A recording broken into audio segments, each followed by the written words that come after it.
तो सभी संतों को नमस्कार, सभी संतों को राम राम। काफी दिनों बाद सत्संग हो रहा है। काफी दिन से ट्रैवल कर रहा था। कलकत्ता, भोपाल, इटारसी, बानापुर जाना हुआ। वहाँ काफी संतों से मुलाकात हुई, ज्ञान चर्चा हुई। शानू भाई, डॉक्टर साहब, बहुत सारे संतों से काफी डीप चर्चा हुई। तो अच्छा लगा सबका डेवलपमेंट देखकर।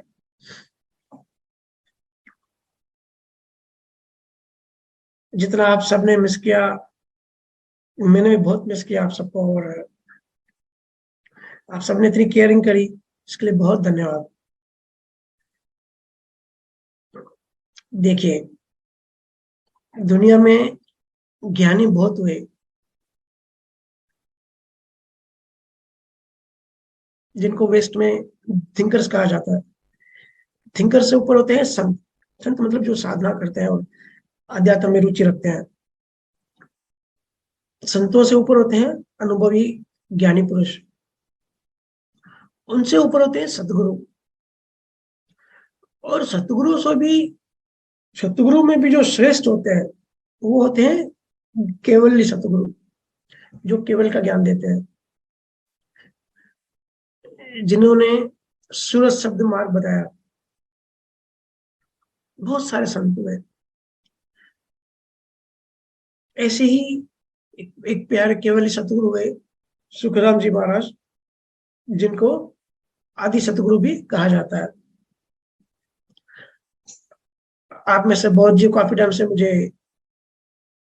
रिक्वेस्ट कर रहे थे कि बानी जी पे थोड़ा सत्संग करिए, कभी साखियां भी लीजिए। देखिए, कबीर साहब, तुलसीदास, रविदास, गुरु नानक, सुखराम जी महाराज, पलटू दास, दादू दयाल, दरिया शाह, और भी बहुत सारे संत हुए लास्ट एटलीस्ट 1000 ईयर्स में, जिन्होंने सत्य शब्द के द्वारा मोक्ष पाने की बात बताई। जिनको आम भाषा में नाम, शब्द, सार शब्द, नियक्षर, सत्य शब्द आदि आदि कहते हैं। ज्ञानियों ने कहा ज्ञानियों ने बताया है कि जो जगत है, जो ये ब्रह्मांड है, जो यूनिवर्स है, ये दो तत्वों से बना है, जड़ और चेतन। ये फाउंडेशन है, ये बेसिक तत्व है। और फिजिक्स की साइंस भी यही बताती है, इसको सही मानती है। और स्टीफन हॉकिंग की काफी सारी बुक्स है इस पे, कि कैसे सिर्फ दो तत्व का मिलन हुआ और फिर रिवोल्यूशन होते होते आज हम जिसको दुनिया कहते हैं।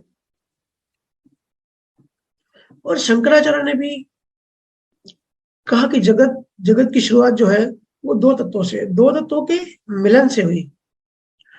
दो तत्वों के मिलन से बिल्कुल अलग और तीसरी ही चीज बन गई, जिसको जीवात्मा या अहंकार कहते हैं।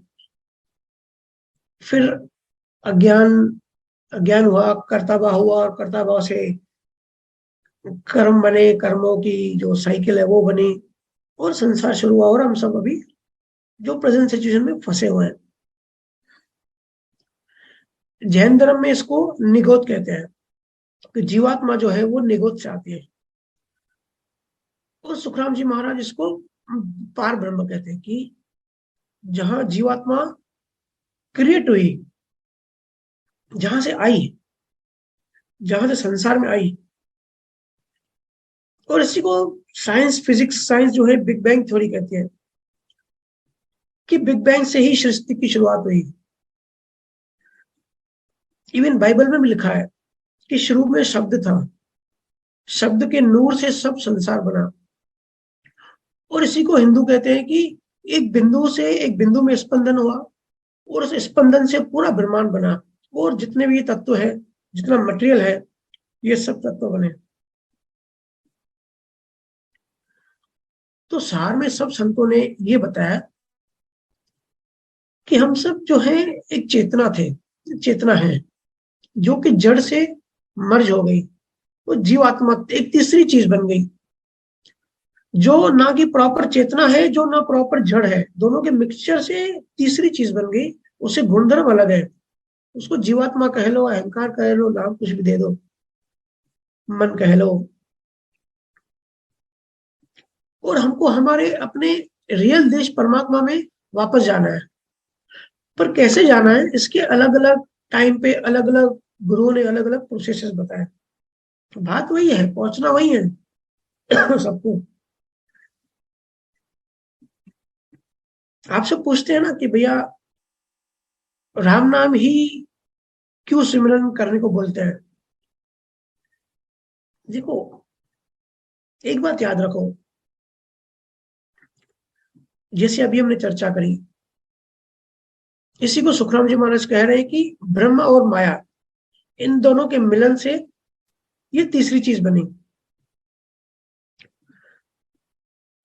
महाराज जी कहते हैं कि माया को वो माँ कहते हैं और ब्रह्म को पिता। इन दोनों से पूरी सृष्टि बनी। इसी को हम सब मैं बोलते हैं।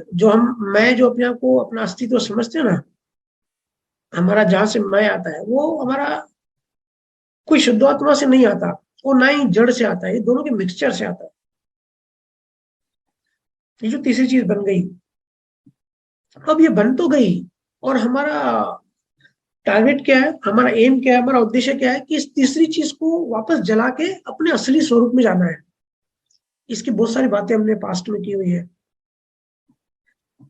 तो जब राम राम आप बोलते हो ना, तो जो र होता है, र से ररंकार की ऊर्जा पैदा होती है, और ये ब्रह्म का तत्व है, जिसको महाराज जी पिता कहते हैं। वो म जो है वो माया का तत्व है। ठीक है। जैसे दो लकड़ियों को घसने से एक तीसरी चीज पैदा होती है, आग। होता है ना, जंगलों में अपने आप आग लग जाती है, क्योंकि लकड़ियों की आपस में घर्षण होती है।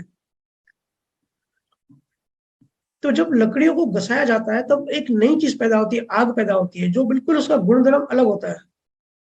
लकड़ी आग नहीं थी, लेकिन फिर भी दो लकड़ियों के मिलन से आग पैदा हो गई, तीसरी चीज पैदा हो गई। तो मेन बात यह है कि वही आग उन दोनों लकड़ियों को जला देती है। आग जिन लकड़ियों से पैदा हुई, उन्हीं को जला देती है। ठीक है। ऐसे ही र और म है।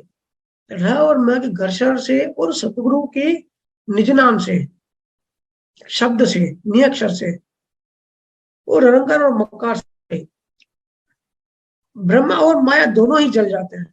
एक जो दोनों को जो तत्व है ना, मैं कहता हूँ ना, अहंकार बातें सब करते हैं, लेकिन अहंकार को जलाना आसान बात नहीं है। सिर्फ बातें हैं, सिर्फ कॉन्सेप्ट है, सिर्फ थ्योरीज है। एक्चुअल में अहंकार को कोई जला नहीं सकता। बहुत डीप साइंस, डीप अनुभव चाहिए। तो र और मकर का जब घर्षण होता है सतगुरु के शब्द के साथ, तो जब जो आग पैदा होती है, उसी आग में र और म दोनों ही तत्व जल जाते हैं। जैसे कई जीव पूछते हैं कि भैया निरंकार का जो तत्व है, वो तो काल निरंजन का बोलते हैं, वो तो कहते हैं वो भी माया है, वो भी प्रॉपर मोक्ष नहीं है। नहीं है, लेकिन दोनों के घर्षण से वो दोनों ही जल जाते हैं, तो हम अपने असली स्वरूप में आ जाते हैं। और वो जो जो जलता है, तब उसमें से क्या बचता है, सुरती बचती है, सूरत। तो जब सूरत बच जाती है, तो वो शब्द अपने आप में सूरत को लीन कर देता है, और असली स्वरूप या शुद्ध आत्मा में लीन कर देता है, एक हो जाता है, जिसको कबीर साहब कहते हैं बूंद समा गई समुद्र में। ऐसे श्रुति शब्द में जब समा जाती है, तो ही हम इन चीजों से बाहर निकल सकते हैं। इसलिए गुरु महाराज कहते हैं कि माया और ब्रह्म के ज्ञान में और इन बातों में मत उलझो, अपने असली देश स्वरूप को पहचानो, उसको समझो, उसको जानो। इसके लिए सारे ज्ञानियों ने मोस्टली श्रुति शब्द साधना पे जोर दिया है कि भाई अभी तो यही काम करेगा, अभी तो और कुछ काम नहीं करेगा। जड़ और चेतन को महाराज कहते हैं ब्रह्म और माया। इसको लोग प्रकृति और पुरुष भी कहते हैं, है ना। हमने भी काफी चर्चा करी हुई है इस पे। महाराज जी कहते हैं जीव माया और ब्रह्म, माया और ब्रह्म में बुरी तरह उलझे हैं, बुरी तरह फंसे हैं। ऐसी गांठें बंधी है, ऐसी ग्रंथियां बंधी है कि वहां से निकलने का रास्ता ही नहीं मिलता। हजारों सालों से जिनकी अवेयरनेस बढ़ गई, जिनका होश बढ़ गया, वो निकलने की खोज कर रहे हैं कि जहां अपने आप में फंसे, अपने आप से कैसे मुक्त हो जाए, यहां से निकलकर सत्य स्वरूप में कैसे जाए। और दूसरी बात, ब्रह्मांड का यूनिवर्स इतना रहस्यमय है। ब्रह्मांड का वर्णन जितना सुखराम जी महाराज ने बताया है डिटेल में, ऐसा किसी ने संत ने नहीं बताया। इसलिए मैं इनके ज्ञान को क्वांटम फिजिक्स कहता हूँ। जैसे नॉर्मली लोग कहते हैं जैन धर्म का जो ज्ञान है वो प्योर फिजिक्स है, फिजिक्स के जैसे नियम होते हैं, जैन धर्म भी नियम पे चलता है कि सब कुछ नियम है, सब कुछ सिद्धांत है और कोई भी नियमों को तोड़ नहीं सकता। पर महाराज जी इसके आगे की बात बताते हैं कि फिजिक्स के नियम भी तोड़े जा सकते हैं, सिद्धांतों को भी तोड़ा जा सकता है। इसलिए उनका ज्ञान, जिनको क्वांटम फिजिक्स पता है वही बात समझेंगे। क्वांटम फिजिक्स ऐसी एरा है जहां फिजिक्स के नियम भी काम नहीं करते। आज वैज्ञानिक ढूंढने में लगे हैं कि ब्रह्मांड कैसे काम कर रहा है, यूनिवर्स की आखिर सीक्रेट्स क्या है, रहस्य क्या है, कैसे इस रहस्य को सुलझाएं।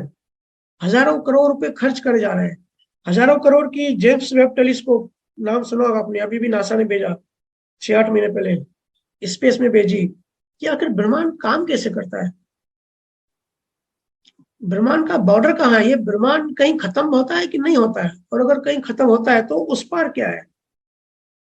पर रहस्य का पर्दा अभी भी खुल नहीं रहा है। इवन मैं डेली स्टडी करता हूँ, नासा को फॉलो करता हूँ, डेली नई नई चीजें, कंफ्यूजन उनके सामने आती जा रही है, वो बेचारे परेशान हो गए।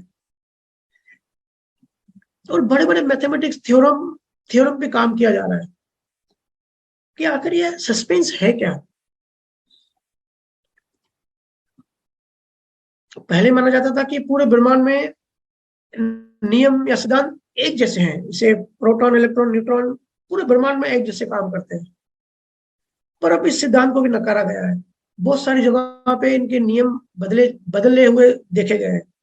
और ब्लैक होल, गैलेक्सी के बीच में जो ब्लैक होल होता है, ब्लैक होल के पास में, उसके पास जाने से सारे नियम टूट जाते हैं, इवन ग्रेविटी का भी। अमेरिका में वैज्ञानिक ढूंढ रहे हैं कि इसके और शोर क्या है, कैसे पता पड़े। लेकिन अगर नासा के वैज्ञानिक सुखराम जी महाराज का ज्ञान स्टडी करेंगे ना, तो उनको कुछ कुछ आइडिया मिलेगा।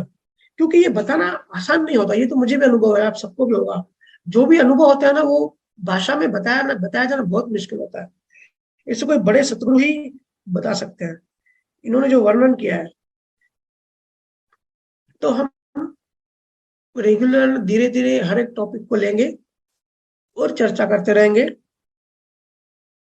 आज नाम नियक्षर की बात करते हैं। महाराज जी के वाणी से कुछ अलग अलग अंगों से कुछ साखियां ली है, उस पर थोड़ी चर्चा करते हैं। सब लोग चर्चा करते हैं कि नाम आखिर कैसे जागृत होता है और कौन जागृत कर सकता है, इसकी विधि क्या है, इसकी साइंस क्या है और इसके फायदे क्या है।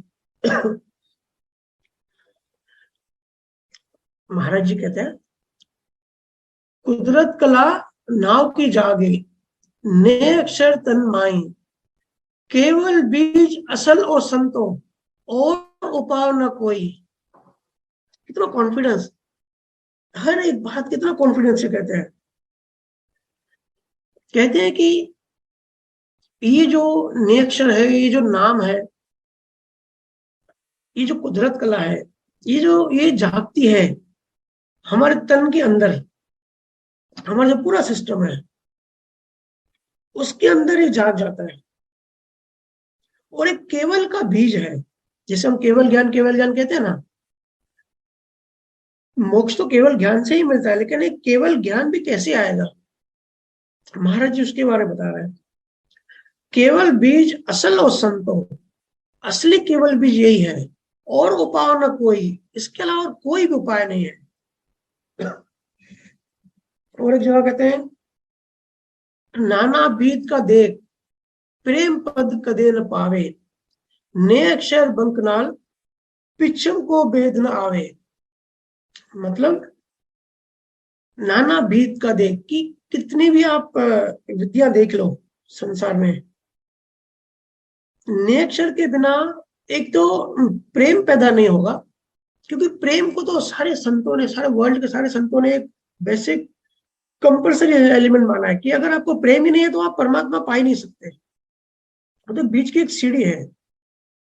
जैसे कहा जाता है कि एक होती है नेम भक्ति, नेम भक्ति मतलब नियम, कि भाई इतने बजे उठना है, इतने बजे इतनी देर पूजा पाठ करने हैं, कुछ भी क्रियाकांड करना है, इसमें कोई भाव प्रेम नहीं चाहिए, नेम है। तो कुछ भक्तियां नेम भक्ति के अकॉर्डिंग होती है। उसके ऊपर होता है प्रेमा भक्ति, प्रेम होता है उसके ऊपर, कि अगर प्रेम है तो नियम की जरूरत नहीं है।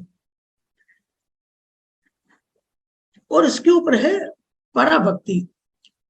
ये प्रेम जब बढ़ते बढ़ते बढ़ते बढ़ते एकदम विरह और इतना गहरा हो जाता है, इतनी गहरी अनुभूतियां होती है, तब ये प्रेम भक्ति पराभक्ति बन जाती है। पराभक्ति क्या है, ये हम आगे चर्चा करेंगे। तो गुरु महाराज कहते हैं, प्रेम पद कदे न पावे, ने अक्षर बंकनाल, पिछम को वेद न आवे।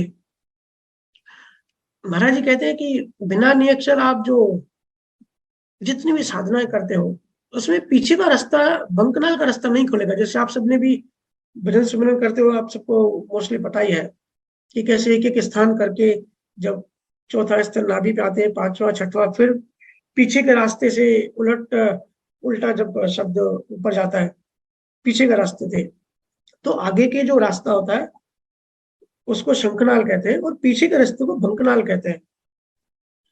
तो महाराज जी कहते हैं कि संसार की कुछ कुछ साधनाएं, कुछ कुछ भक्तियां, कुछ कुछ मार्ग, कुछ रास्ते हो सकता है आगे ट्रेवल करें, शंखनाल वो ट्रेवल करें, लेकिन बंकनाल मतलब जो पीछे का जो रास्ता है, पीछे की जो स्पाइनल कोर्ड से जो सुषुम्ना है, वो बिना ने अक्षर के खुलेगा ही नहीं। इसलिए कहते हैं पिछम को भेद न आवे, बिना ने अक्षर पीछे का भेद ही नहीं आएगा, आपको पता ही नहीं पड़ेगा।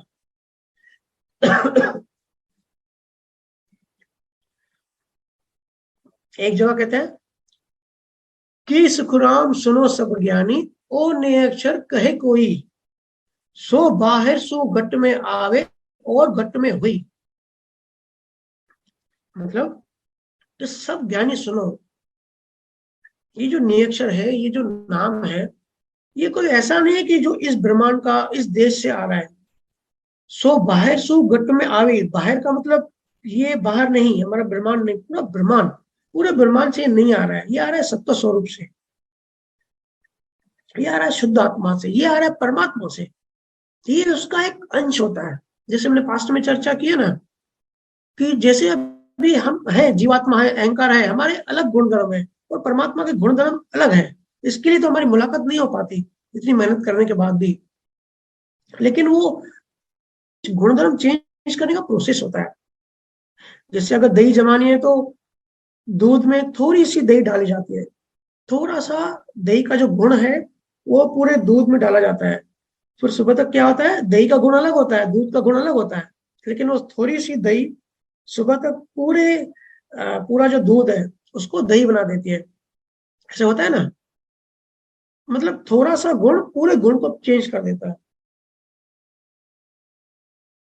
ऐसे ही फिर जैसे मक्खन निकालने की पूरी जो प्रोसेस होती है,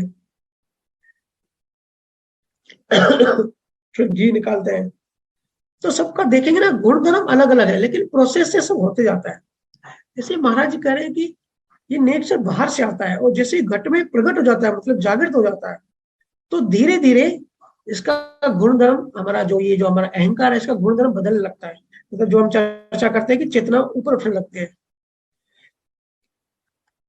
एक एक साखी बहुत गहरी है, बड़े अनुभव से है। और जब तक, खास करके मैं इसलिए साखियां कम लेता हूं, क्योंकि जब तक हमारी चेतना एक लेवल तक नहीं पहुंच जाती, हम साखियों का भाव और उनका मैसेज है वो क्या है वो समझ नहीं सकते।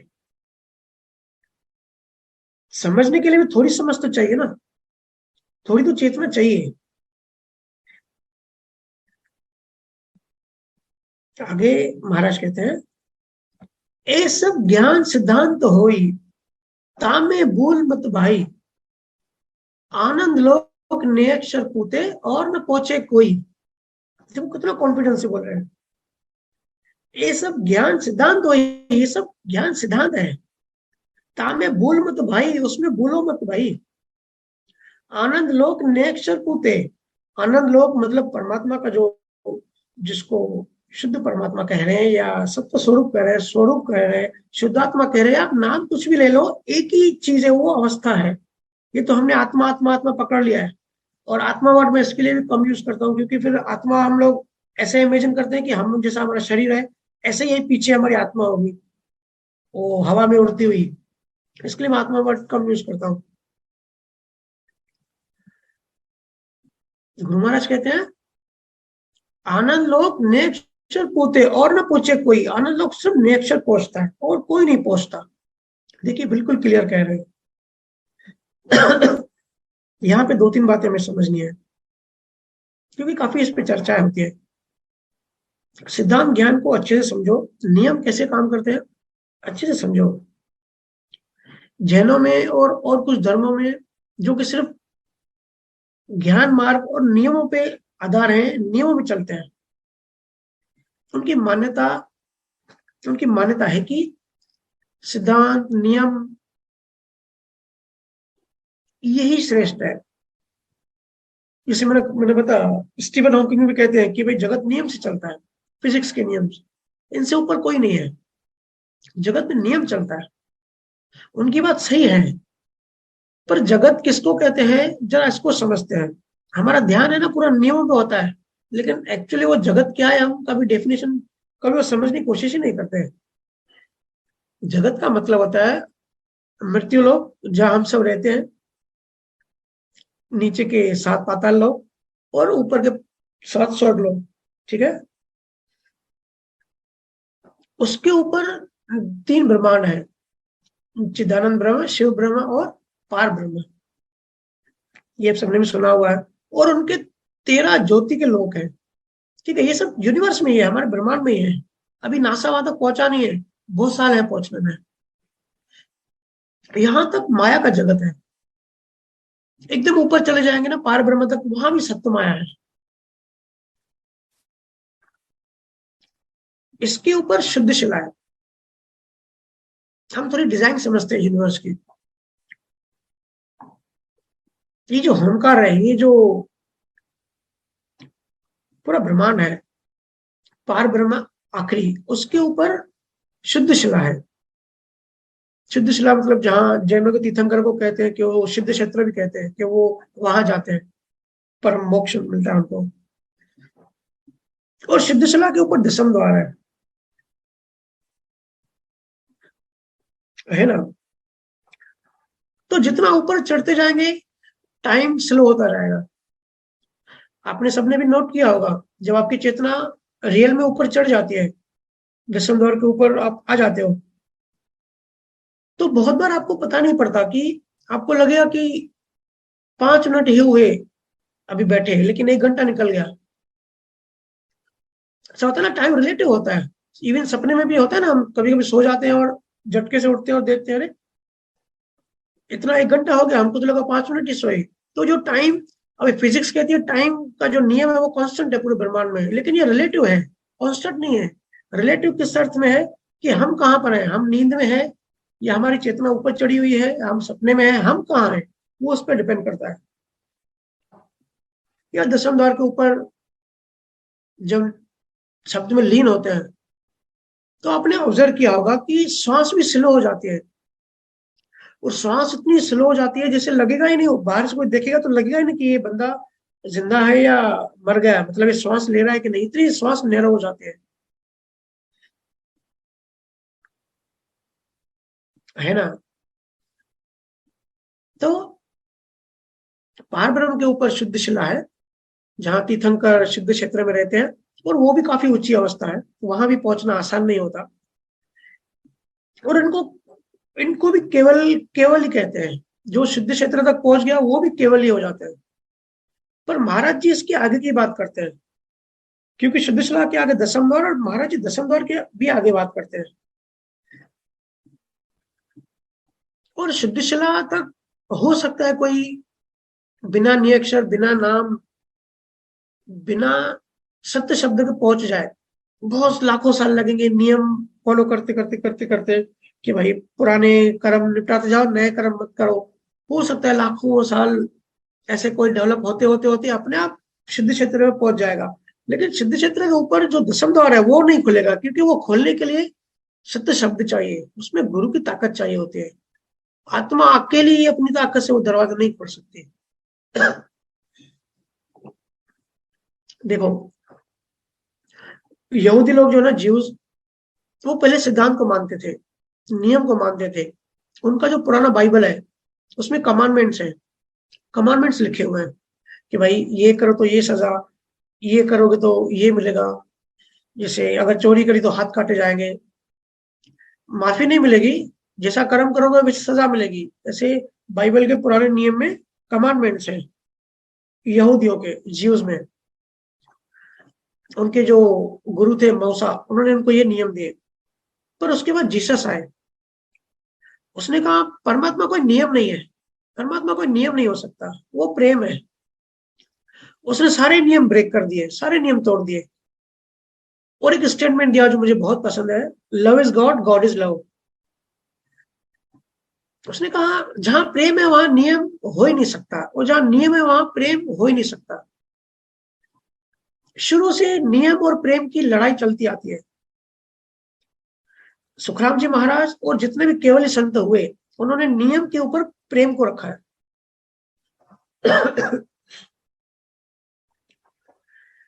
तो सिद्धांत या नियम, ये भी अलग देश में अलग होते हैं। उस दिन एक जीव से चर्चा हो रही थी,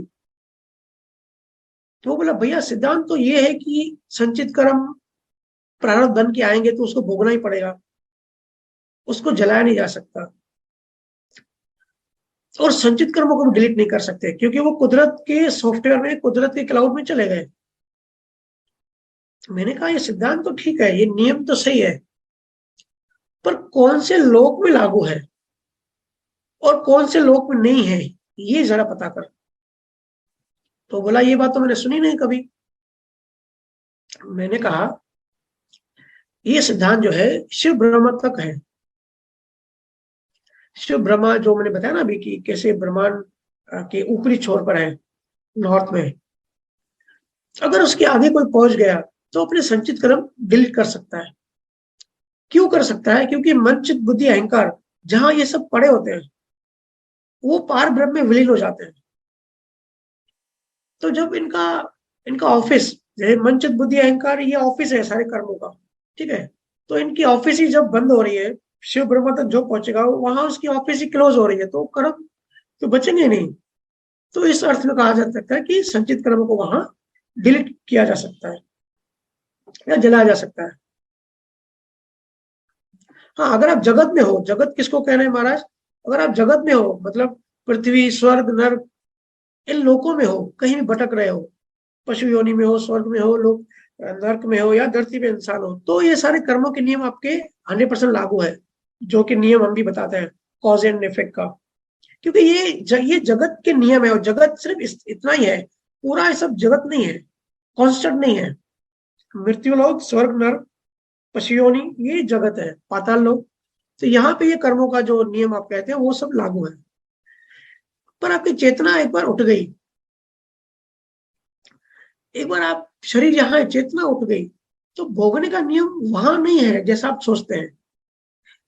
जैसे ग्रेविटी और टाइम और स्पीड का नियम ऊपर के लोक में बदल जाता है। ऊपर के लोक में ग्रेविटी रिलेट हो जाती है और टाइम भी रिलेट हो जाता है। इवन आपने भी सुना होगा, अलग स्पीड पे अलग टाइम अलग बिहेव करता है। इवन जो जिनको पता होगा, जो हमारी धरती के जो सैटेलाइट्स घूमती है ना, वो इतनी स्पीड से घूमती है, लगभग 28,000 किलोमीटर पर आवर। तो इतनी स्पीड से घूमने से उनको भी टाइम का वेरिएबल आ जाता है, मतलब धरती में जितना टाइम हुआ है और सैटेलाइट में अंदर जितना टाइम हुआ है वो बार बार अलग हो जाता है। तो ग्रेविटी और टाइम ये वेरी करता है। तो ये सिद्धांत जो है, ये नियम जो है ना, ये वेरी करते हैं, ये एक ही जैसे नहीं होते, अलग देश में अलग होते हैं। तो लोगों में बहुत कंफ्यूजन है, बहुत आपस में चर्चा करते हैं, लड़ाई करते हैं, ये कर्म भोगने पड़ेंगे या डिलीट कर सकते हैं। पर महाराज जी ने ये सब क्लियर बता दिया है, शब्द और ध्वनि आपके संचित कर्म को डिलीट कर देती है। इंपॉर्टेंट है आप कहां पर हो, आप किस देश में हो, वो इंपॉर्टेंट है। आप जिस देश में हो वहां का कानून आप पे लागू होगा। अगर आप धरती स्वर्ग पाताल में हो तो वहां के जो कानून है वो आप पे लागू है। आप उठ गए तो वहां पे लागू नहीं है। अगर आप दुबई जाओगे तो दुबई के कानून लागू होंगे ना, यूएई के। अगर आप अमेरिका जाओगे तो अमेरिका के डिफरेंट कानून है। आप अलग देश में हो तो वहां के जो लोकल कानून है वो आप पे लागू हो जाएंगे, ऑटोमेटिक लागू हो जाएंगे। जैसे ही, ऐसा नहीं कि आपके कुछ फॉर्म भरना पड़ेगा या कुछ प्रोसेस करना पड़ेगा। जैसे ही आपने एयरपोर्ट के अंदर इमिग्रेशन का स्टैंप लगाया, आपने अमेरिका में एंट्री करी, तो अमेरिका के जो नियम है आप पे सब लागू हो गए। ऐसे ही जहां आपने जन्म लिया ना, वहां के कानून आप पे लागू हो जाएंगे ऑटोमेटिक। तो सिद्धांत मतलब आप कहाँ हो, उस लोकल एरिया का सिद्धांत आप पे लागू है। क्योंकि पूरी यूनिवर्स घूम रही है, पूरी यूनिवर्स, पूरा ब्रह्मांड बदल रहा है, हर पल बदल रहा है। तो नियम कैसे एक हो सकते हैं? इसी को मैं क्वांटम फिजिक्स कहता हूं। जिनको क्वांटम फिजिक्स का पता होगा ना, वो मेरी ये बात समझेंगे। तो महाराज जी ने कहा है, निरक्षर से जब निरक्षर से जब आपकी सुरती लीन होके ऊपर के देशों में जाती है, तो वहां जाके आप संचित कर्म को जला सकते हो, है ना। टाइम भी रिलेटिव है। ये सब बहुत गहरी बातें हैं। हम इतना अध्यात्म इतना सस्ता और इतनी आसान समझते हैं कि चलो भाई दो चार बातें याद कर लो, और क्या कहते हैं, आजकल बड़ा फैशन है, बड़ा ट्रेंड है, हाँ साक्षी भाव में, कि भाई मैं साक्षी भाव में हूँ। अरे भाई, इतना आसान है। बोलने के लिए भी ठीक रहता है, साक्षी नहीं होता, स्व साक्षी होता है। देखो अभी यहाँ भी आप लॉजिक समझो। कुछ जीवों से मेरी चर्चा होती है तो बोलते हैं हम तो साक्षी भाव में है। मैं बोला कैसे आपको पता कि साक्षी भाव में है? बोले कि मैं विचारों को और दिन भर की घटना को देखता रहता हूँ, जैसे मूवी होती है या मैं देखता रहता हूँ, तो मतलब मैं आत्मा में हूँ। तो मैंने कहा आपको आत्मा का नियम ही नहीं पता है कि आत्मा इन सब में पड़ती नहीं है। साक्षी का मतलब अब क्या समझते हैं कि भाई देखो बाहर विचार हो रहे हैं उसको देखो। आत्मा जो है ना, वो अपने स्वरूप में है, आत्मा को किसी दूसरे से संबंध नहीं है। अगर आप किसी विचार को भी देख रहे हो ना, समझो आप में काम वासना उत्तेजित हुई और आपने देखा, तो वो भी आपने एक संबंध बना लिया, देखने का संबंध बना लिया ना। अगर दिन भर में जो भी संजोग हो रहा है घर में और आप वो देख रहे हो, ऑब्जर्व कर रहे हो, तो वो भी आपने एक तरह का संबंध बना लिया। तो साक्षी कैसे हुआ? क्योंकि आत्मा किसी से संबंध रखती नहीं है। जो सत्ता स्वरूप, जो जिसको शुक्राचार्य महाराज सत्ता स्वरूप कह रहे हैं ना, उसके गुण धर्म को समझो। उसको कोई मतलब नहीं है। उसको तो पता भी नहीं होगा कि भाई उसकी चेतना से और ब्रह्मा और माया से मिलकर जगत बन गया है एक दूसरी जगह पे, और यूनिवर्स और ब्रह्मांड चल रहा है। क्योंकि जो असल परमात्मा है वो अपने आप में रमा होता है, उसका स्वभाव ही नहीं है दूसरे को देखना या संबंध बनाना। तो ये मुझे झूठी बात लगती है बिल्कुल। साक्षी, हाँ स्व साक्षी रह सकते हैं इस स्व में ही, कि भाई विचार चलते रहे, विचार बार बार घूम रहे हैं, विचार अपना काम करेंगे, आप अपना काम करो, आप अपने में ही मस्त हो। आपको फर्क ही नहीं पड़ता, आपको पता ही नहीं पड़ता क्या विचार चल रहे हैं। तो ये थोड़ी गहरी बात है, इतना आसान नहीं होता। इसके लिए मैं भजन सिमरन ध्यान पे फोकस करता हूँ कि भाई इतनी सिर्फ बातें, बड़ी बड़ी बातें करने से कुछ मिलेगा नहीं। उससे अच्छा छोटी छोटी बातों से स्टार्ट करो और process by process, step by step आगे बढ़ो, तो बुद्धि समझ विकसित होती जाएगी। जैसे 4 साल के बच्चे को अगर हम समझाएं कि भाई बच्चा कैसे पैदा होता है, तो उसको थोड़ी पता पड़ेगा, क्योंकि उसकी बुद्धि इतनी डेवलप्ड नहीं है, उसकी समझ इतनी विकसित नहीं है। तो पहले उसकी समझ विकसित करनी पड़ेगी। वो तो टाइम के साथ अपने आप होती जाएगी, या तो हम कर सकते हैं उसको समझा के धीरे धीरे। तो पहले बुद्धि को, पहले अपनी समझ को विकसित करो, फिर ये चीजें अनुभव में आती जाएंगी, चीजें समझती जाएंगी। नहीं तो उसके अलावा सिर्फ थ्योरी है।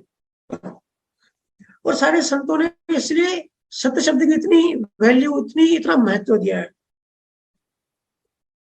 तो महाराज ने क्या कहा, ये सब ध्यान ज्ञान सिद्धांत होई, तामे भूल मत जाई, तामे भूल मत भाई, आनंद लोक नेक्षर पूते और न पहुंचे कोई। नेक्षर के महाराज जी कहते हैं, नेक्षर के अलावा कोई भी आनंद लोक में नहीं पहुंच सकता। और ये बड़े कॉन्फिडेंस से कह रहे हैं, बड़े गहरे अनुभव से कह रहे हैं। क्यों कह रहे हैं? देखो, जैसे हम कहते हैं ना कि मिठाई खाना एक बात है और मिठाई के संबंध में जानना दूसरी बात है। तो मोस्टली जितने भी मैं ज्ञान देखता हूँ ना, मुझे इसे लगता है कि मिठाई के संबंध में सिर्फ बातें हो रही है। बट एक्चुअल मिठाई की टेस्ट कैसी होगी, जब हम वो टेस्ट करेंगे, जब खाएंगे, तभी ही हमको वो अनुभव होगा। ऐसे स्विमिंग होती है कि भाई स्विमिंग सीखो, तो हमने पेपर पे लिख लिया कि स्विमिंग में आगे दो हाथ पैर मारने पड़ते हैं, पीछे दो पैर मारने पड़ते हैं, ऐसे लेटा जाता है। तो वो एक समझो हम स्विमिंग सीख रहे हैं, लेकिन एक नोटबुक में लिख रहे हैं उसके नियम, लेकिन पानी में उतर नहीं रहे, तो वो स्विमिंग सीख रहे थोड़ी कहा जाएगा। तो ये बड़ा सूक्ष्म डिफरेंस है। जिसकी चेतना हाई होगी यही बात समझेगा। ऐसे जो भी आत्मा का जो अनुभूति की बात है, जो डेवलपमेंट की बात है, वो निरक्षर से कैसे होता है? क्योंकि निरक्षर जो है ना, वो वहां से एक चीज आती है। देखो ये माया जो है ना, ये ब्रह्मांड, ये पूरा एक दलदल है। देखो दलदल का मतलब होता है कि नीचे डूबते जाना। और देखो आसपास देखो, हर कोई रोज रोज नीचे डूबते ही जा रहा है। इसी के लिए संतों ने इसको दलदल कहा है। तो ये, जिसे दलदल में कोई गिर रहा है, अंदर डूब रहा है, तो उसको कोई तिनका चाहिए होता है ना बाहर से ऊपर उठाने के लिए। कहते हैं ना, डूबते को तिनके का सहारा। तो जो डूब रहा है, जब तक उसको बाहर का कोई सहारा नहीं मिलेगा, तब तक वो ऊपर नहीं उठेगा। तो हम सब डूब रहे हैं इस घूमते हुए ब्रह्मांड में, हम रोज रोज डूब रहे हैं। रोज रोज हमारा ज्ञान बढ़ रहा है। और हमको माया ऐसे फंसाती है, काल निरंजन हमको ऐसे फंसाता है कि भाई चलो आपको परमात्मा चाहिए ना, तो हमको परमात्मा के संबंध में ज्ञान दे देता है कि चलो अभी खुश रहो। ये भी सूक्ष्म तरीके से हमको माया डाइवर्ट कर देती है, काल डाइवर्ट कर देता है। ये बहुत बड़ी बात है, अगर समझ में आए तो। हम समझते हैं अरे हम तो ज्ञान में है, लेकिन वो भी डाइवर्ट डाइवर्ट हो गए हम।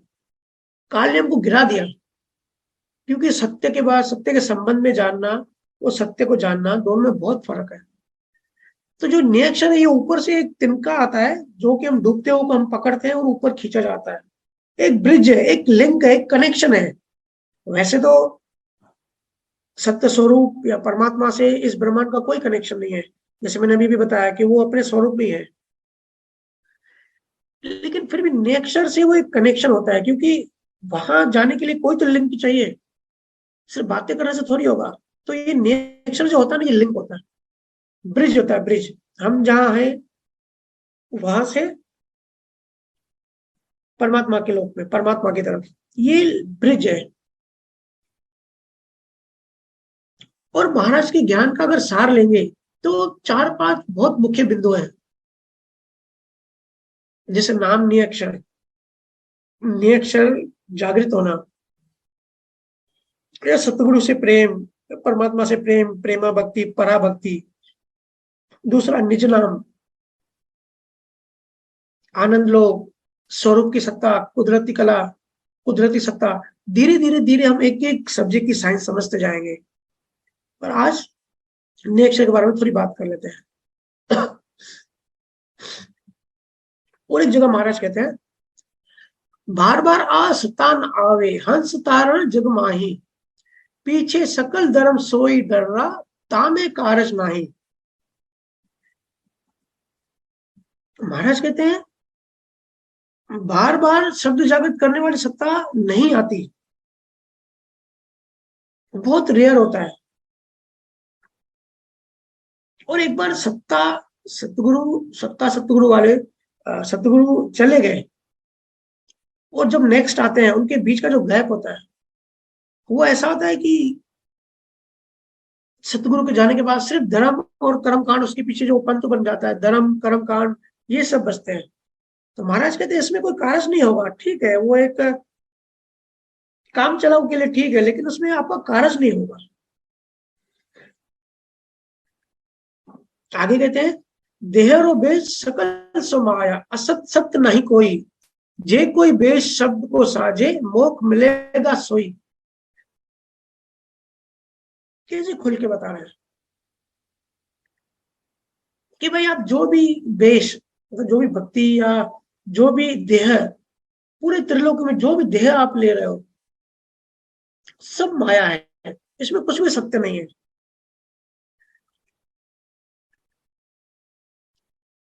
किसी भी तरह की जो सत्य स्वरूप, जो श्रुति साधना को छोड़ के जो भी आप कह रहे हो, वो कोई भी सत्य नहीं है। सकल सो माया, सब माया है। जे कोई बेश शब्द को साजे, मोक्ष मिलेगा सोई। बेश शब्द मतलब अगर आपने शब्द को बेश बनाया, अपना शब्द के कपड़े पहन लिए, तो मोक्ष मिलेगा सोई। मतलब महाराज जी कहते हैं, यहाँ जो भी देह या बेश धारण करोगे वो माया ही है। सब सारे शरीर माया के हैं, जो सत्य नहीं है। जो शब्द के साथ एक होगा, सिर्फ उनको ही मोक्ष मिलेगा। इसी को गुरु नानक कहते हैं, नानक नाम जहाज है, चढ़े सो उतरे पार। कि नाम जो है वो जहाज है, उसमें जो बैठेगा वो ही पार होगा।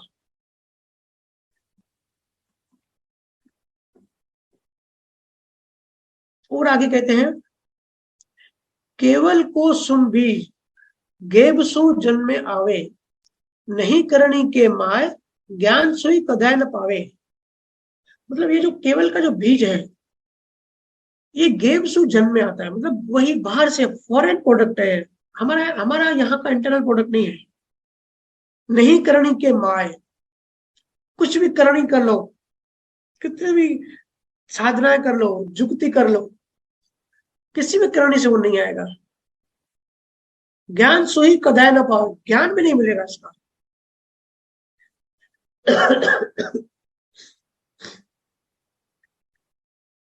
और एक जगह कहते हैं, मैं थोड़ा स्पीड से जा रहा हूं, परम पद के मिलन की दूजी नहीं उपाय, 14 दिन लोक में फिर न देखो जाए। फिर न देखो जाए, ब्रह्म किस देश में पावे, जिण पायो सब माय, सतगुरु वेद बतावे। सुखराम कहे सुन तात्या, करत शब्द पूर्ण साय, परम पद के मिलन की दूजी नहीं उपाय। देखो क्लियर शब्दों में कह रहे हैं कि परम पद को मिलने का दूजा कोई उपाय नहीं है। ये 3 लोक और 14 भवन, इसमें देखा नहीं जाता। जिण पायो सब माय, सतगुरु वेद बतावे। ये वेद सिर्फ सतगुरु से मिलता है। तो सतगुरु कौन है, हम उस पर भी आएंगे। सुखराम कहे सुन तातिया, करत शब्द को साय। महाराज इसको करत शब्द कहते हैं, करत। परम पद के मिलन की दूजी नहीं उपाय, दूसरी कोई भी उपाय नहीं है।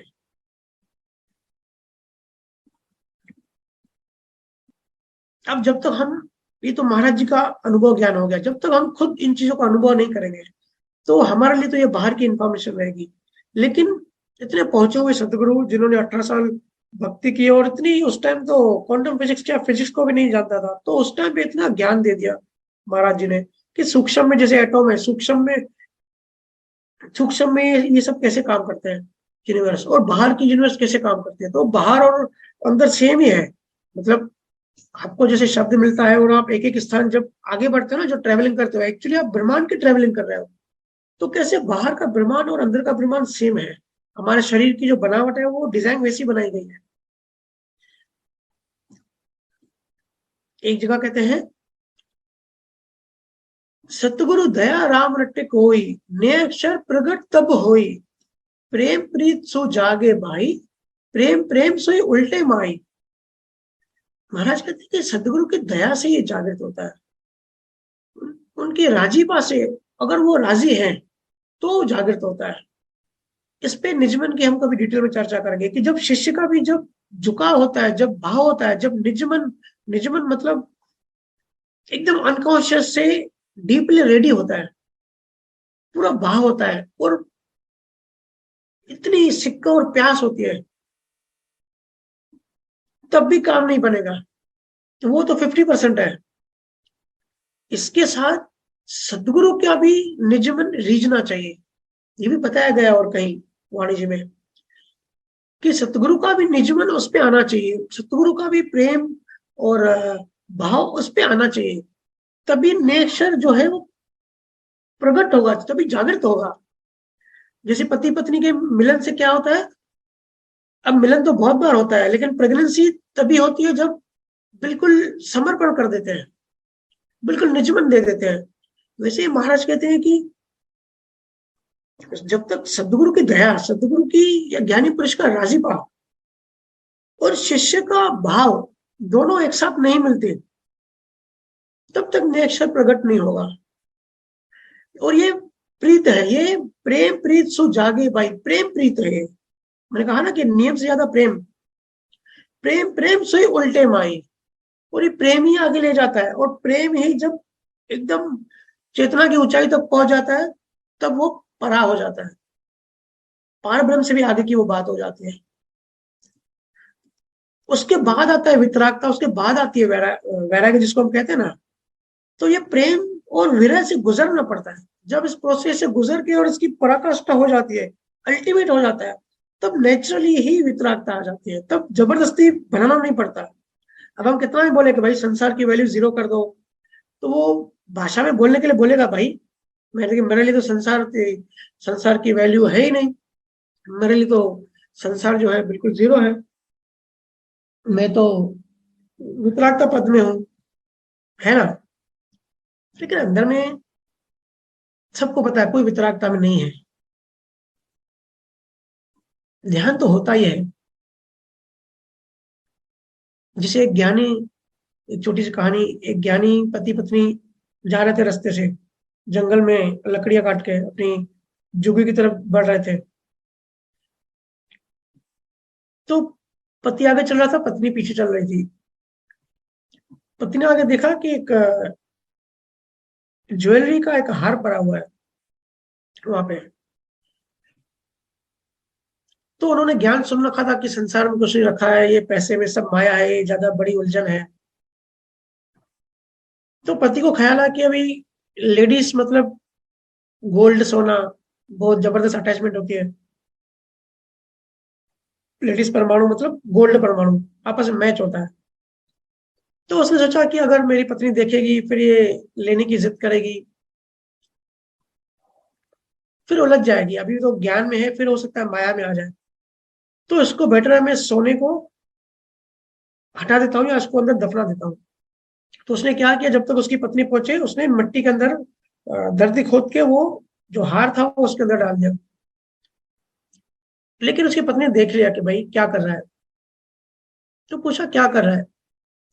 तो पहले सोचा कि झूठ बोल देता हूँ, लेकिन फिर पति को आया कि मैं सच बता देता हूँ। तो बोले कि देखो यहाँ मैं आ रहा था तो एक सोने का हार देखा, शायद यहाँ से पहले रानी गुजरी होगी तो उसका गिर गया। लेकिन हम अच्छी वैराग्य में है, अच्छा जीवन जी रहे हैं, सादा जीवन जी रहे हैं और ज्ञान में है।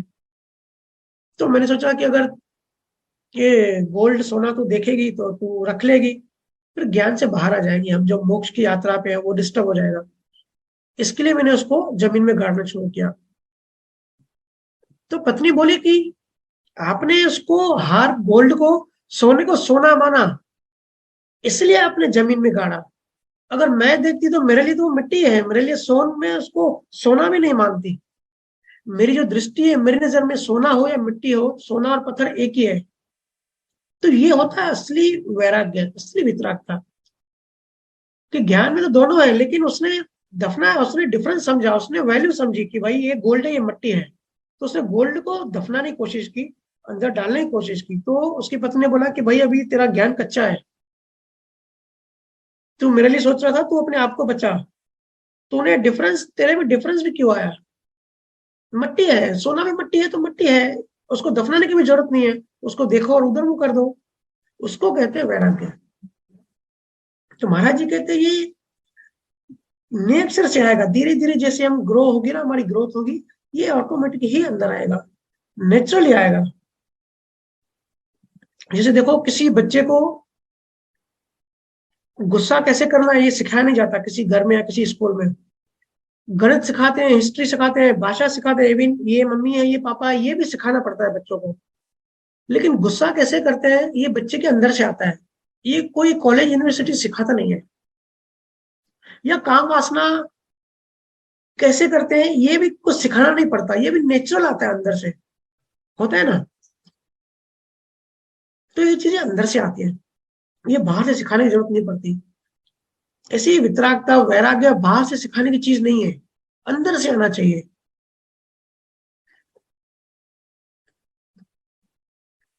और आगे कहते हैं महाराज जी, के सुखराम सुनो नर नारी, ज्ञान दर्शन सारा, सतगुरु शरण प्रेम सुजागे, वो निज नाम बिचारा। जी वो कितनी बड़ी बात कह रहे हैं कि सब नर और नारी ध्यान से सुनो, वो सारा ज्ञान दर्शन सुनो। के सुखराम सुनो नर नारी, ज्ञान दर्शन सारा, जितना भी दुनिया में ज्ञान है, जितना भी दर्शन है, उसका सार सुनो। सतगुरु शरण प्रेम सु जागे, जो सतगुरु की शरण में और सतगुरु से प्रेम से जागता है, वो निज नाम बिचारा। वो निज नाम, वो नियक्षर होता है, और वो सतगुरु के शरण में ही जागता है।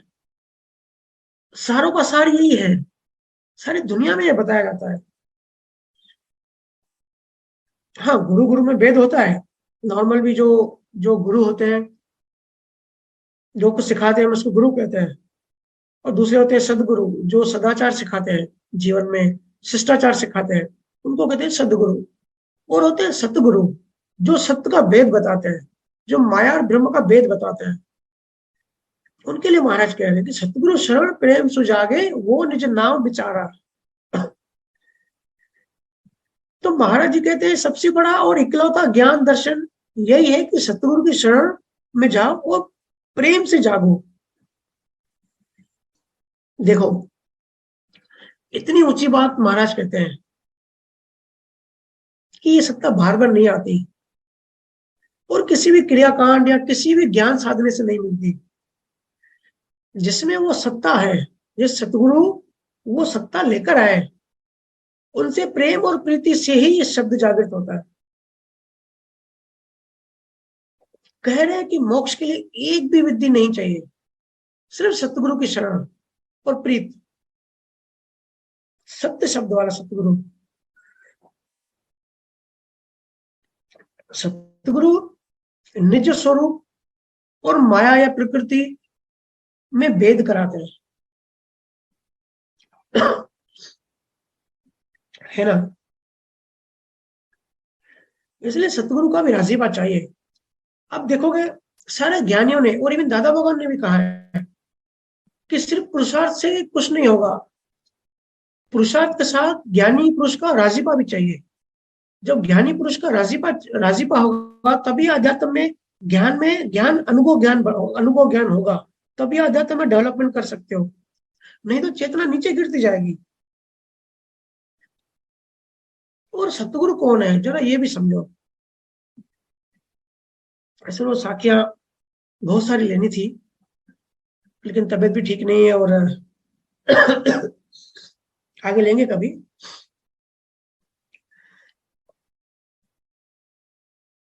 सतगुरु कौन है? कई जगह महाराज ने माया को माँ जैसा कहा है, और ब्रह्म को पिता जैसा कहा है, और सत्य स्वरूप को सतगुरु जैसा कहा है। मतलब जैसे हम आम भाषा में बोलते हैं ना कि भाई माँ बाप से भी ज्यादा गुरु होता है, वैल्यू गुरु की ज्यादा होती है। ऐसे ही सुखराम महाराज कह रहे हैं, ब्रह्म की भक्ति करो या माया की भक्तियां करो, उन सबसे श्रेष्ठ है सतगुरु की भक्ति, मतलब सत्य स्वरूप की जो हमारी आत्मा की भक्ति है, उसको सुखराम महाराज ने कई जगह सतगुरु कहा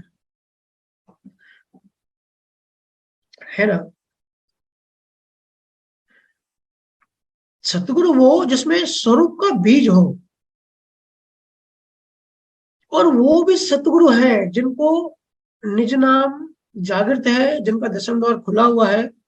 महाराज कहते हैं वो सभी सतगुरु हैं शरीर में, देहदारी में। जिनको भी नाम मिल गया और स्थान स्थान करके दसम द्वार हो गया, सत्य स्वरूप का बीज अंदर आ गया, वो सारे सतगुरु हैं। लेकिन फर्क ये होता है कि वो सब अपना अपना कार्य करते हैं, अपने अपने आप को डेवलप करके मोक्ष में चले जाते हैं, और कुछ दूसरे दूसरों में शब्द जागृत होने का निमित्त बनते हैं, और वो औदा मतलब अथॉरिटी लेके आते हैं। पर सतगुरु सारे होते हैं। इसलिए सभी संतों ने कहा है कि सतगुरु की महिमा करो, उनके आगे समर्पण करो। सुखराज महाराज ने खुद भी उनके जो शरीर वाले जो गुरु थे ना, बीरनदास, उनकी भी बहुत महिमा की, सारे सतगुरुओं ने की है। कहते हैं कि उनके आगे झुको, समर्पण करो, प्रेम करो, शरण में जाओ, जैसे वो कहते हैं वैसे करो। क्योंकि सतगुरु परमात्मा का रिप्रेजेंटेटिव होता है। सतगुरु उस परमात्मा का, उस सत्य स्वरूप का, उस शुद्धात्मा का बीज और प्यास पैदा करता है। वो बीज डालता है हमारे अंदर। जब तक हमने सीखा है, जब तक बीज नहीं आएगा किसी चीज का, वो चीज ग्रो नहीं होगी। कोई भी चीज बनने के लिए, ग्रो होने के लिए बीज से शुरुआत होती है, बीज चाहिए होता है। जीवात्मा, जैसे हमने स्टार्टिंग में चर्चा की, जीवात्मा डायरेक्ट परमात्मा तक लिंक नहीं जोड़ सकती। सतगुरु बीज की कड़ी होती है, जो देह में भी है, और परमात्मा का जो गुण है, परमात्मा का जो तत्व है, वो भी उसके अंदर है। और यही रीजन होता है कि जो नॉर्मल जो जीव होते हैं ना, नॉर्मल जीव को सतगुरु की ओर एक अट्रैक्शन होती है, एक प्रेम, नेचुरल प्रेम पैदा होता है। असली में वो प्रेम सतगुरु से नहीं होता। उस सतगुरु के अंदर जो परमात्मा की जो सत्ता है, वो जो बीज है, वो प्रेम उससे होता है, उसके तरफ हमारी अट्रैक्शन होती है। और अगर सतगुरु में कर्ता भाव आ गया और घमंड आ गया, अहंकार आ गया, वो अपना एक अलग अस्तित्व मान बैठा कि भाई परमात्मा से तो वो नहीं है, तो उनसे चाहकर भी प्रेम पैदा नहीं होगा, चाहकर भी प्रेम नहीं आएगा। क्योंकि प्रेम जो है ना, सतगुरु से नहीं होता है एक्चुअली। प्रेम उस सत्ता से होता है जो उसके अंदर है, जो हमारी नेचुरल अट्रैक्शन। क्योंकि हम सब सुख ढूंढ रहे हैं, हम सब आनंद ढूंढ रहे हैं, हमको पता नहीं आनंद कैसे मिलेगा, लेकिन एक पूरी कायनात में एक चीज कॉमन है, सब हम सुख ढूंढ रहे हैं, आनंद ढूंढ रहे हैं। तो वो आनंद की हल्की हल्की खुशबू जो है ना, सतगुरु से आने लगती है। इसलिए मैं कहता हूँ, जिस चेहरे को देख के परमात्मा की याद आए, उसका दर्शन करो। जिस ज्ञान को सुन के परमात्मा की याद आए, होश बढ़े, आपकी प्यास बढ़े, संसार से हटके आपकी रुचि अध्यात्म में लगे, वो आप असल समझो। तो जो अलग हो गया, जो अपने में जिसमें कर्ता भाव आ गया, जो अपना अलग अस्तित्व मानता है परमात्मा से, उससे प्रेम नहीं आएगा, भले कितना भी ऊंचा ज्ञान हो। देखो, ज्ञान तो रावण को भी था, लेकिन परमात्मा का तत्व नहीं था ना। ये चकमक की तरह होता है। चकमक सबने, मैग्नेटिक सबने देखा होगा ना, मैग्नेट जो होता है, जैसे चकमक से एक सुई आप चिपका दो, तो सुई के नीचे 10 सुई आप चिपका दोगे ना, तो वो नीचे वाली सुई पहली वाली सुई से चिपक जाएगी, उस पहली वाली सुई से दूसरी चिपकेगी, फिर तीसरी चिपकेगी। अब घर में ये सब एक्सपेरिमेंट करके देखना, मैं तो बचपन में बहुत करता था। तो सुई में शक्ति कहां से आई? नीचे वाली सुइयां उसे चिपक सकती हैं, वो शक्ति कहां से आई? वो चकमक से, वो मैग्नेट से। अगर पहली सुई से चकमक हटा दो, दूर कर दो, तो नीचे की सब सुइयां गिर जाएंगी। तो असली शक्ति पहली वाली सुई में नहीं है, असली शक्ति उस चकमक, उस मैग्नेटिक, उस परमात्मा में है, जहां से पूरी स्पंदन, सारी वाइब्रेशन, सारा ये खुशबू, सारा ज्ञान आ रहा है। पहली सुई तो सिर्फ माध्यम थी। ऐसे ही कोई सतगुरु परमात्मा में लीन है, परमात्मा की खुशबू उसके अंदर से आ रही है, उसके अंदर परमात्मा की सत्ता है, तो आपको उसके अंदर से परमात्मा की खुशबू आएगी, और एक नेचुरल जीव नेचुरली अट्रैक्ट होंगे उस पर।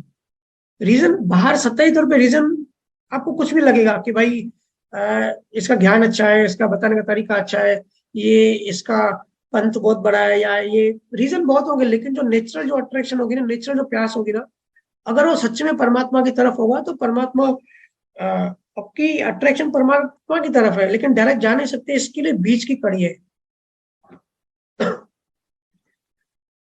लेकिन सतगुरु वही होता है जिसमें कर्ता भाव नहीं होता। देखो, शिष्यों का धर्म होता है पूरा पूरा समर्पण और महिमा करना। महिमा करने का मतलब ये नहीं है कि भाई सतगुरु के शरीर की पूजा कर लो या अ, दूसरे जो कर्म कांड होते हैं वो सब कर लो। समर्पण का मतलब ये होता है कि जो ज्ञान सतगुरु, जो परमात्मा का ज्ञान दे रहे हैं, वो अच्छे से धारण करना और ईमानदारी से कोशिश करना।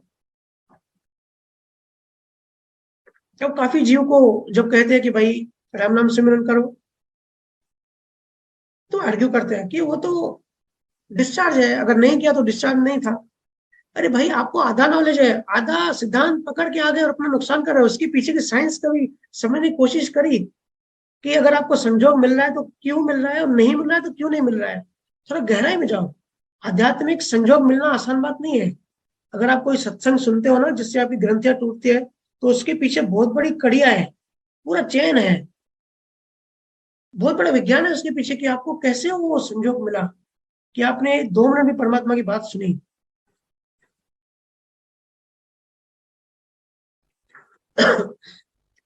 तो शिष्य का काम है परमात्मा सतगुरु की महिमा करना, लेकिन सतगुरु वही जो जिसमें कर्ता भाव ना हो, जिसमें थोड़ा भी अहंकार घमंड ना हो, जो देहध्यास में ना हो, जो सिर्फ शरीर में तो हो लेकिन उसको अस्तित्व ना हो, प्रेजेंट तो हो लेकिन ना के बराबर, जो खुद कभी किसी बात का क्रेडिट नहीं लेता। ऐसा नहीं, बाहर से बोलने से अंदर सूक्ष्म में भी अगर उसने किसी भी चीज का अगर क्रेडिट ले लिया कि ये काम मेरी वजह से हुआ, तो सत्ता ब्रेक हो गई, लिंक टूट गया, चेतना गिर गई, गुरु सत्ता खत्म उसमें से। इसलिए गुरु को किसी भी चीज का क्रेडिट नहीं लेना है। जिस जो भी सतगुरु है, जिसकी वजह जो भी निमित्त बनता है शब्द जागृत होने में, क्योंकि परमात्मा की सत्ता है, उस सत्य स्वरूप की सत्ता है, ये उसका ही काम है। हम सब छोटे हैं यहाँ पे, हम सब तीसरी चीजें, जीवात्मा है, बस हमको अपना अपना काम करके बढ़ते जाना है, अपनी अपनी मुक्ति करनी है, अपने खुद को जलाना है। अपने सूफी संतों में सुना होगा कि खुद को कैसे जलाते हैं। तो जैसे मैंने कहा ना, 2 लकड़ियां घसने से आग पैदा होती है और वही आग उन 2 लकड़ी को जला देती है। वैसे हमारे अंदर से ऐसी कोई चीज निकले एक प्रोसेस करने से जो हमको ही जला दे। हमको जला दे मतलब हमारे अहंकार को जला दे, हमारा जो जीव, जो तत्व है, जीवात्मा है, उसको जला दे। तो महाराज जी ने ऐसा भी कहा है कि एक बार ये बीज, ये नेक्शर आपके अंदर जागृत हो गया, फिर आज नहीं तो कल, मैक्सिमम 3 जन्म में आप मोक्ष जाओगे ही जाओगे, रहोगे स्वरूप ज्ञान में ही दूसरे 2 जन्मों में भी। तो वो बीज अगर आपने दूसरा जन्म ले भी लिया और आपके अंदर वो बीज है, तो भी आप, बीज से पहचान होती है। जैसे एक जगह महाराज ने कहा है, बच्चों सेह को सेह कहावे, घरड़ो बेल न हुई, यू केवल बीज थेट सुन्यारो, वेद न जान है कोई। मतलब जो शेर का बच्चा होता है, वो अगर ग्रहणों मतलब बकरी आदि में दूसरे जानवर में मिक्स हो गया और वो बड़ा हो गया, तो उसका जो बीज है, उसका जो गुण है, वो तो शेर का ही रहेगा ना, वो बकरी थोड़ी बन जाएगा। क्योंकि उसके अंदर जो बीज है, जो डीएनए है, वो शेर का है। तो वो जब बड़ा होगा तो वो जो उसकी जो पर्सनैलिटी होगी, जो शरीर होगा, वो शेर की तरह ही बढ़ेगा, और बड़ा होगा तो वो शेर की तरह ही दौड़ेगा। ऐसे ही नामधारी के अंदर स्वरूप का गुण है या आत्मा का गुण है। बस इतना है कि अभी अभी शब्द मिला, अभी अभी यात्रा चालू है, दर्शन द्वार हो गया, तो मोक्ष की ओर तो बढ़ रहे हैं। अंदर शब्द भी आ गया, लेकिन इतना ज्ञान अनुभव नहीं होने के कारण हम अभी बच्चे हैं। ठीक है, हो सकता है हमने शरीर छोड़ दे, तो जो नेक्स्ट जन्म जो होगा उसके आगे की यात्रा होगी। मतलब हम 3 जन्मों के अंदर बढ़ जाएंगे। जो छोटा शेर का जो बच्चा है वो बड़ा होता है तो शेर की तरह ही दहाड़ता है ना। तो जिसके अंदर भी शब्द शब्द का बीज पड़ गया, वो अलग हो गया, फिर वो बाकी के जो 2 जन्म है वो भी बढ़ते बढ़ते बढ़ते स्वरूप की ओर ही बढ़ेगा। वो उस परमात्मा का बेटा हो गया, वो परमात्मा हो ही गया, ऐसा समझो।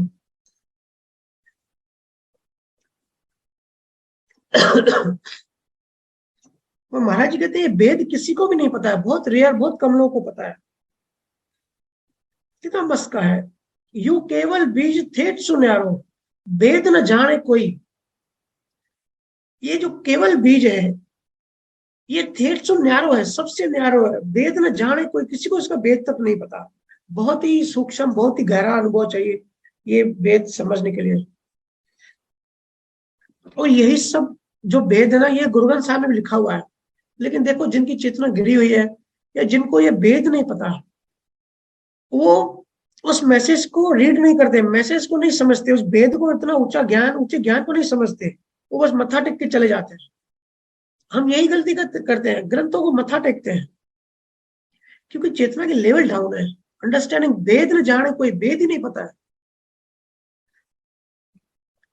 एक जगह महाराज ने कहा है, जहां बुरा संग नाव घट जागे, वे सतगुरु शिर धारो वे, ज्ञान ध्यान दूजा गुरु झूठा, ये सब दूर बिराड़ोगे। मतलब जहां बुरा संग नाव घट जागे, जिस गुरु के साथ नाव मतलब नाम जागृत हो जाता है, वही सतगुरु है। उसके अलावा ज्ञान ध्यान दूजा गुरु झूठा, उसके अलावा जो जितने भी ध्यान है जिसमें नेक्चर की बात नहीं है, जितना भी ज्ञान है जिसमें नेक्चर की बात नहीं है, महाराज जी कहते सब झूठा है। ज्ञान ध्यान दूजा गुरु झूठा, ये सब दूर बिराड़ोगे।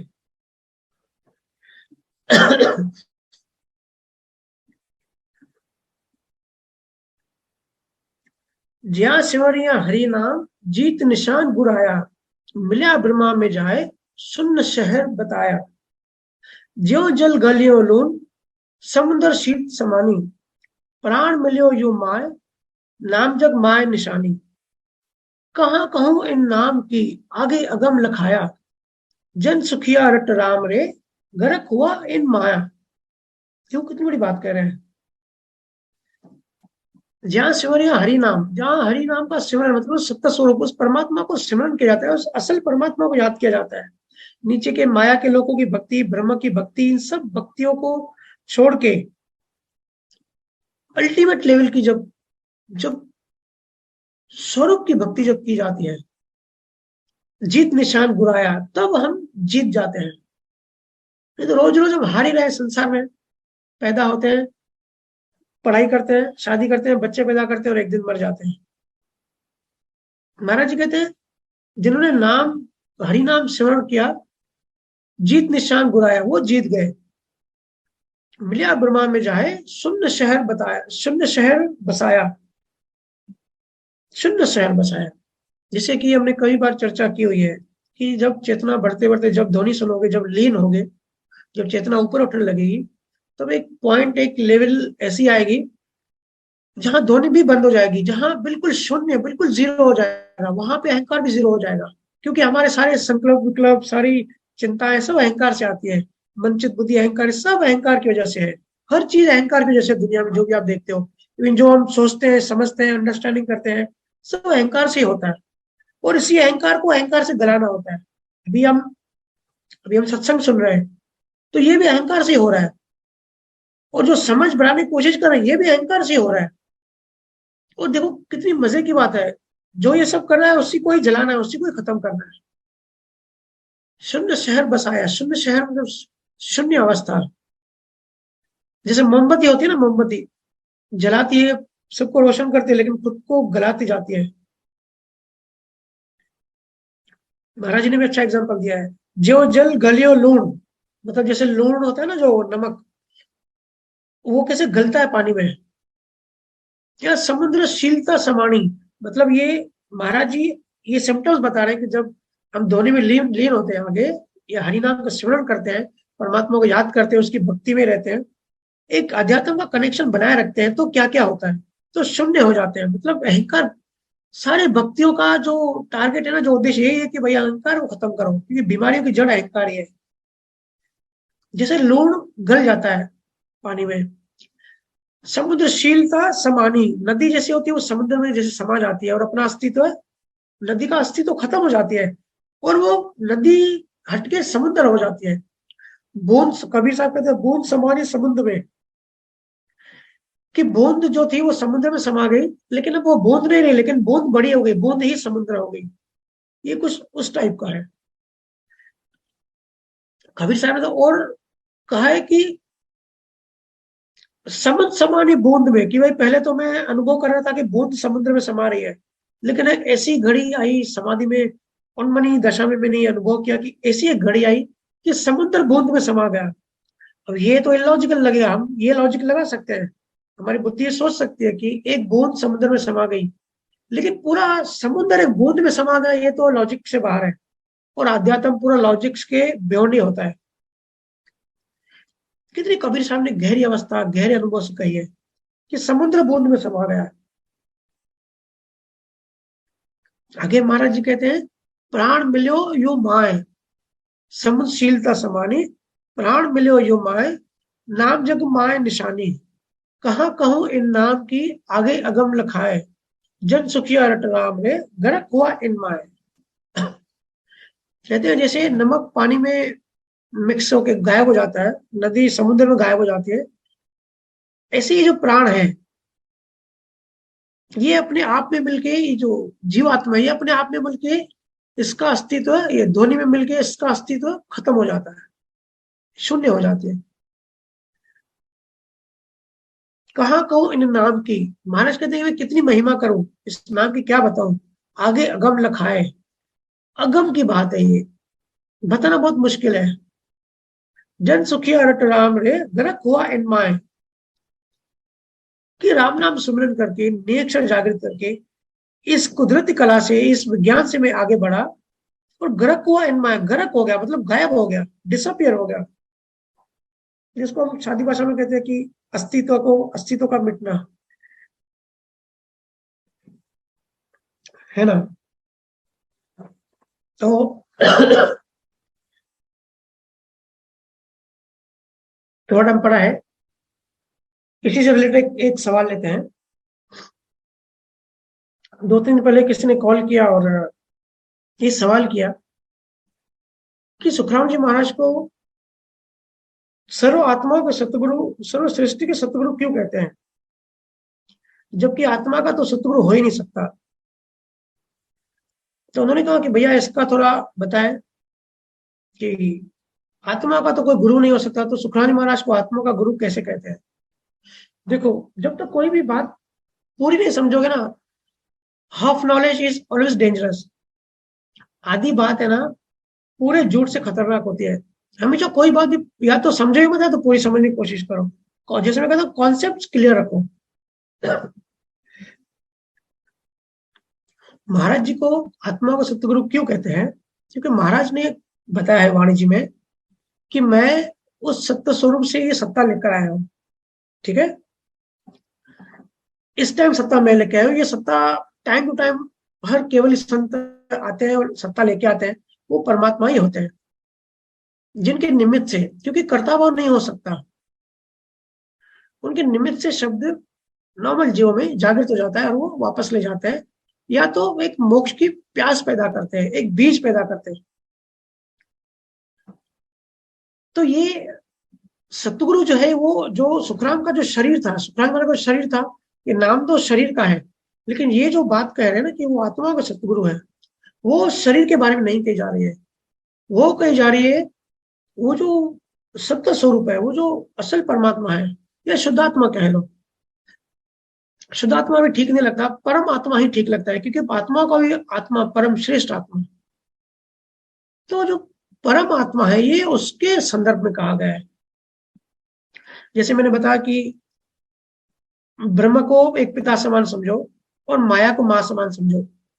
ठीक है, अब जैसे नॉर्मल संसार में माँ बाप होते हैं, गुरु होता है, ऐसे ही ब्रह्म पिता और माया माता, इनसे पूरा जगत बना। और शुक्राचार्य महाराज ने तो बहुत अच्छी बात कही है, एक जगह मुझे याद आया कि पूरे ब्रह्मांड में हम सब भाई बहन हैं। हम बोलचाल में कहते हैं ना कि भाई ये मेरी बीवी, ये मेरी माँ। महाराज जी कहते हैं नहीं, कोई किसी की बीवी नहीं है यहाँ पर, सब एक दूसरे के भाई बहन है, क्योंकि सब ब्रह्म और माया से ही बने हैं। शरीर से तुम लोग डिफ्रेंशिएट कर लो, भेद कर लो, लेकिन जीवात्मा सब भाई बहन है, क्योंकि एक ही ब्रह्म और माया से आए हैं, या जड़ और चेतन से आए हैं।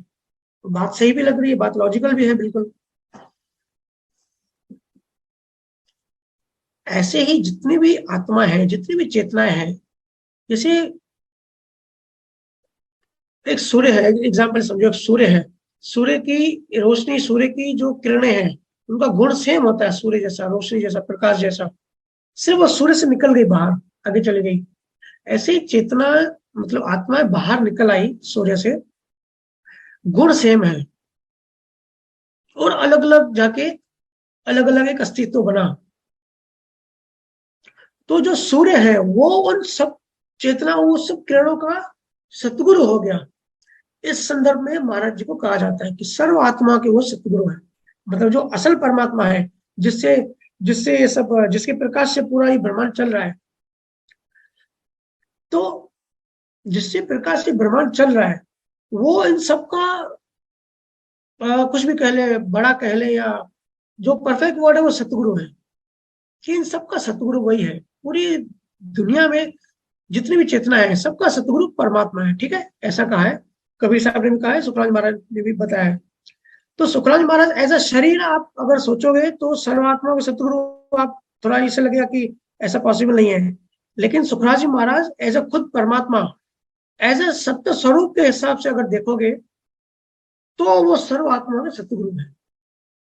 ये बात ऐसी है, काफी जगह पे बताई गई है वाणी जी में, और भी संतों ने अलग भाषा में अलग तरीके से ही बताया है। इसलिए मैं कहता हूं कि आप थोड़ा रिसर्च करो, अलग अलग जब रिसर्च करोगे ना, अलग अलग पंथों में, और आपका जब एक आंतरिक दृष्टि खुल जाएगी, तो आप भेद कर पाओगे कि कौन से ज्ञान में क्या बताया जा रहा है, इसमें क्या लेने जैसा है, क्या नहीं लेने जैसा है, क्या बाद के जो उनके शिष्य हैं उन्होंने एडिट करके गलत बात घुसा दी, क्या ये वाणी ओरिजिनल उस सतगुरु द्वारा ये ज्ञान दिया गया होगा। जब हमारी चेतना ऊपर उठ जाती है, तब हम इन चीजों को समझने लगते हैं। ठीक है, तो आज सत्संग को यही विराम देते हैं। आज टाइम हो गया तो कोई सवाल नहीं ले पाए, नेक्स्ट वीक ट्राई करेंगे, पूरा सब सवाल ले लेंगे सबके। और मैं सोचा था कि हो सका तो 2 घंटे तक खींचूंगा, लेकिन बैठ नहीं पा रहा हूँ, तो उसके लिए सबसे माफी मांगूंगा, और सत्संग को यहीं विराम दूंगा। आप सबका बहुत बहुत धन्यवाद। भजन सुमरन करते रहें, ज्ञान में आगे बढ़ते रहें, ज्ञान एप्लीकेशन करते रहें, राग द्वेष से दूर रहें, अपने अपने में मस्त रहें, और जिंदगी को एंजॉय करें। ठीक है, सभी को राम राम।